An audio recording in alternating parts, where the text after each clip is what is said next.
Notre invité ce soir, Dominique Langlais, bonsoir. Bonsoir. Vous êtes le président départemental de la Ligue contre la violence routière. Et vous êtes aujourd'hui sur notre plateau suite à la série d'accidents graves survenus sur les routes sartoises en juin, dus à la consommation excessive d'alcool. Quel est le problème selon vous? Un manque de sensibilisation? La sensibilisation, on entend sans arrêt des messages, il ne faut pas boire, il ne faut pas prendre sa voiture quand on a bu. Il y a la référence au conducteur SAM pour les jeunes, qui le font d'ailleurs peut-être plus qu'on ne le pense. Mais on ne peut pas mettre un gendarme derrière tous les conducteurs, et il y a encore beaucoup de gens qui n'ont pas conscience que prendre le volant d'une voiture est une chose qui peut devenir très vite catastrophique. Et l'expérience le montre.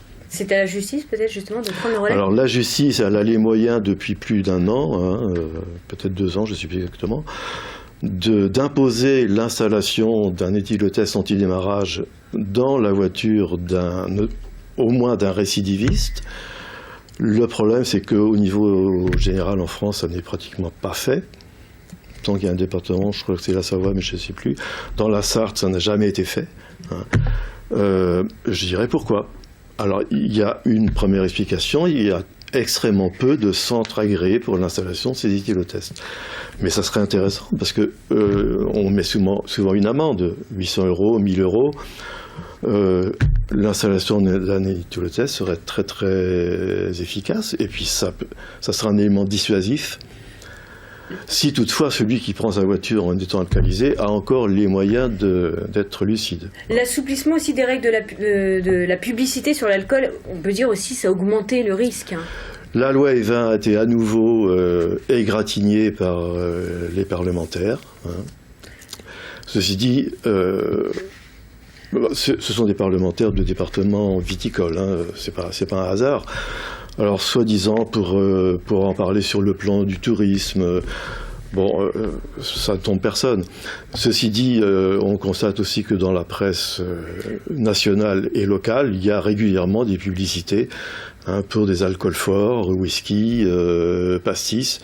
Quelles mesures vous préconisez? Qu'est-ce qui pourrait être, quelle solution on pourrait apporter? Par rapport à l'alcool, le renforcement des contrôles, mais on sait très bien que c'est difficile à faire. L'éthylotest anti-démarrage, comme on le disait tout de suite. La vitesse, c'est aussi la première cause d'accident mortel. Voilà, ça va être ma dernière question. Quelle est votre solution pour vous? La vitesse, il y a une chose dont la Ligue parle depuis très longtemps, qui s'appelle le LAVIA. Limiteur s'adaptant à la vitesse autorisée. Un système qui agit automatiquement sur le moteur du véhicule.